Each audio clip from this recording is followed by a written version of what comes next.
le Dhammapada, l'édit du Bouddha, les paroles de l'éveillé.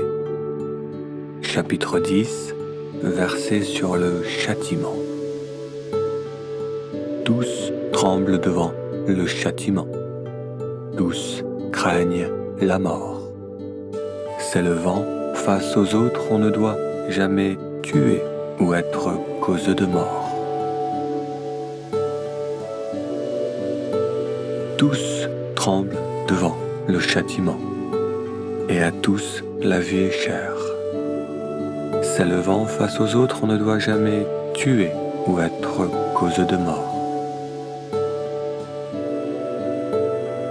Quiconque croit qu'en molestant avec un bâton les existences de ce monde, que c'est ainsi qu'il atteindra le bonheur, cet homme ne l'obtiendra pas dans l'au-delà.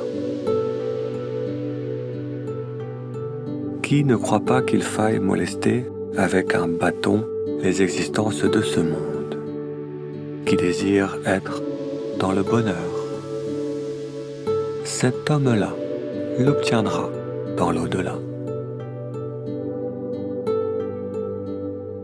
Ne dites à personne des paroles dures. Ceux qui les reçoivent riposteront.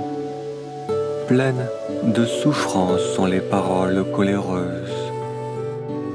L'échange de coups blesse. Si vous pouvez rester aussi calme qu'un gong cassé le serait face à sa dissonance, vous pouvez être sûr d'avoir atteint le nirvana, car aucun ressentiment ne saurait être trouvé contre vous. De même qu'avec un bâton, l'éleveur conduit les vaches à la pâture.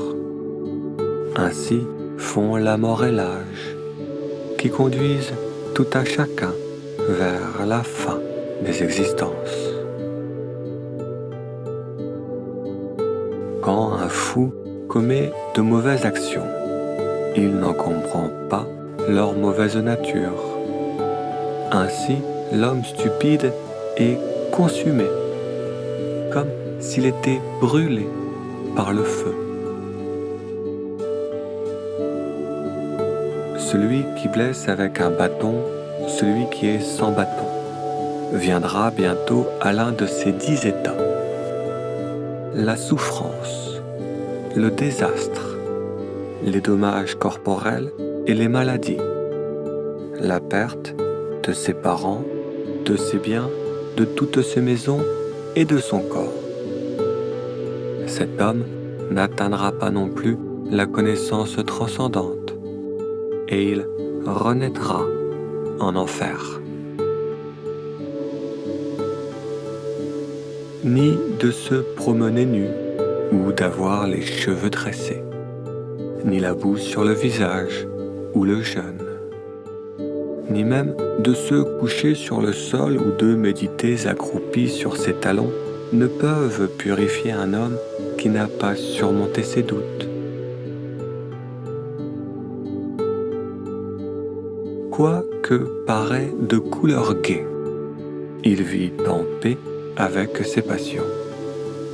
Il a les sens bien domptés et a acquis la certitude de la vie pure. Il a laissé de côté le bâton et s'est débarrassé de toutes ses inimités. Celui-là, appelez-le Brahman, ascète ou bhikkhu. On ne peut trouver dans ce monde un homme qui, retenu par la modestie, évite les reproches comme un cheval bien dressé évite le fouet. Comme un cheval bien dressé, touché par le fouet, de même sois ardent et rempli d'émotions.